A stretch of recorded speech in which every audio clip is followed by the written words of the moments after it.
Okay, welcome to the Westhill Weekly Roundup. If you find these videos helpful, make sure that you subscribe for more. And if you ever want a free buyer or seller consultation, my contact info is in the description. Feel free to give me a call or a text. And I've got some free buyer seller guides on the website as well. So looking at what houses got sold in the last week, there wasn't too much action in Westhill. So looking at the map here. So what's interesting is, like, if you were looking at a map of Syracuse, you'd be like, what in the world school district is this that has, on the southwest side of the city and also just the straight up west side of the city. And that's because Westhill is just a very interesting shaped school district. So if we look over here at the school district map in Onondaga County, this is generally when I think of Westhill, I think of the Onondaga Hill area.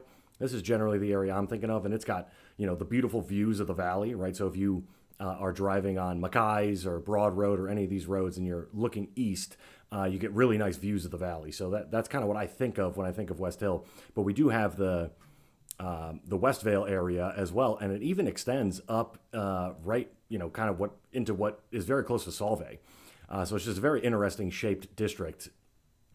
So when you're looking at what's sold, like if you just showed me this house and you were like, what school district is this in? I'd be like, oh, it's clearly Solvay. It's, it's right there. But no, it is in fact Westhill. So anyway, a couple interesting ones to note. There wasn't too much that happened in the last week. But first one I wanted to hit is this new build here, which is right on the other side of Strathmore. So again, this is kind of what I would consider Strathmore. So like Glenwood is the end of Strathmore. So it's, and Velasco I do think of as Westhill. So it's like kind of, right in between Westhill and Strathmore. It is in the Westhill School District. But this is a new build. And this is one of the things that I'm always talking about with why I'm projecting prices to continue to rise. 2-bed, 2-bath, 1,328 square feet, $480,000. So that is over $350 a square foot. So while new construction costs this much, that's just going to be pulling up the used prices. There's just no way for used prices to go down when new builds cost this much and we have an influx of buyers and a lack of supply. So now I'm sure this is going to be beautiful. I'm sure the builders are going to do an awesome job. This is going to be a great house. Someone's going to buy this and they're really going to love it. But it just illustrates the point of why I do not see how prices could possibly go down on used housing when a new build, a 2-bed, 2-bath, 1,300 square foot new build is $480,000. So now compare that to this one. Now, they're not identical areas, but it's, in the same school district. So this is a new listing for $380,000, 4-bed, 3-bath, 2,000 square feet. So you are getting much more house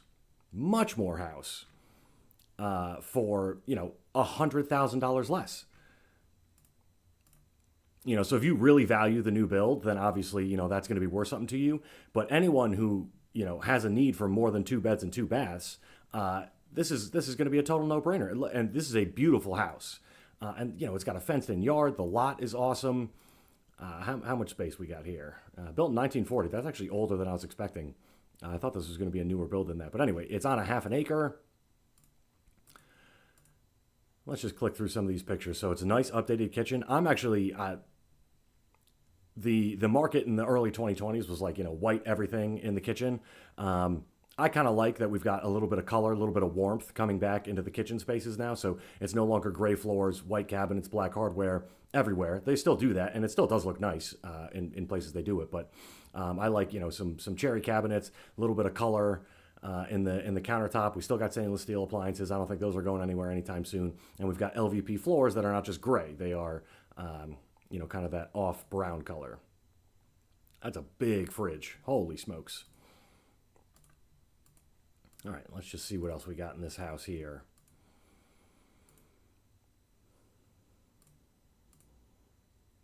Okay, so that's going to be one of your 3 full bathrooms. So we should have a true primary suite with 3 full bathrooms. Let's see, heading upstairs. Now, I wonder what these ceilings are, because again, I always say look above the windows and doorways for if you're looking for ceiling heights.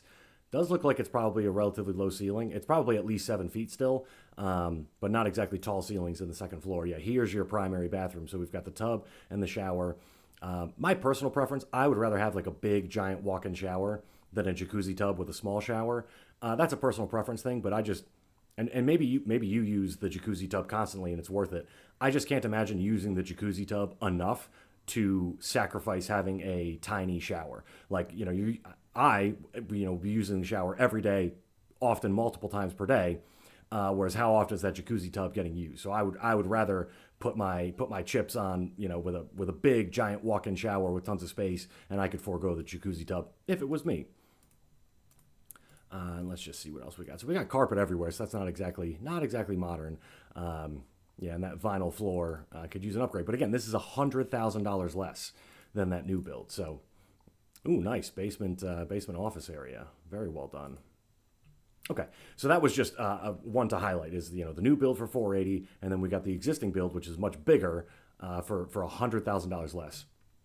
Then this one, when I saw this come up, I was pretty sure that this is severely underpriced, and then I went and ran. So this is a townhouse. This is a 2-bed, 2-bath townhouse.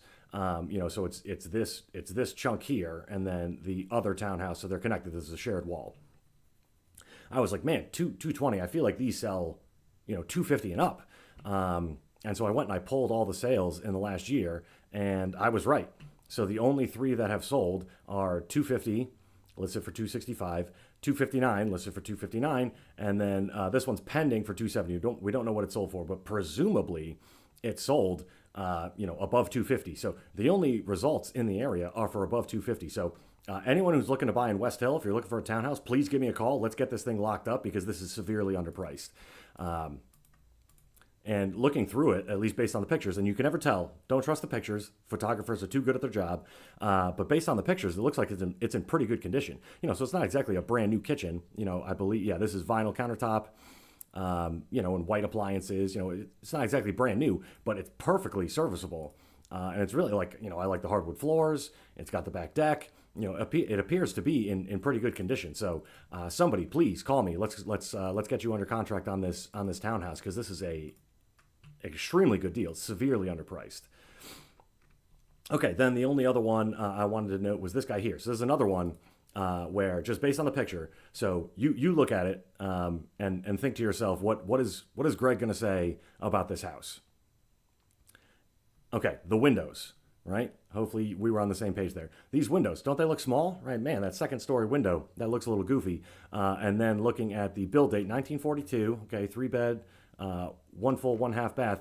I'm worried about the second floor, right? Because those are not full windows. So I'm worried, is the second floor going to have low ceilings? So now let's look. So this is on the first floor, and this is a bit dated.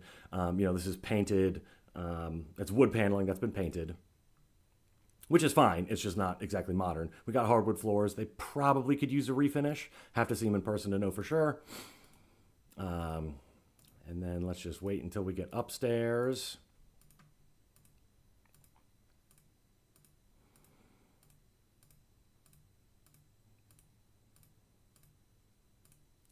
Okay, here we go. Upstairs. Okay, so what do we look at? We look at the distance from the top of the doorways to the ceilings. These are barely taller than the doorways. Same thing with the windows. So this is definitely a low ceiling. You'd have to walk it in person to know exactly. I bet this is 6.5-foot ceilings though, which is just really going to feel claustrophobic if you're at all tall. Even if you're short, you're going to notice it. And so that just it is always compromising. Those ceiling heights are just annoying when they're low on the second floor, and it just it always stunts the potential value of the house when that second floor is not usable. For some percentage of people, that will be a deal breaker. Really nice house, though. Really nice pool, fully fenced in, yada, yada, yada. There's a lot going for it. But that was just the first thing I noticed when I saw that first front picture of it. I said, uh-oh, that second story might be compromised. But anyway, this is a short one. Not too much to note in the Westhill Weekly Roundup. But again, feel free to subscribe if these weekly roundups are helpful to you. And give me a call, shoot me a text if you want a free buyer or seller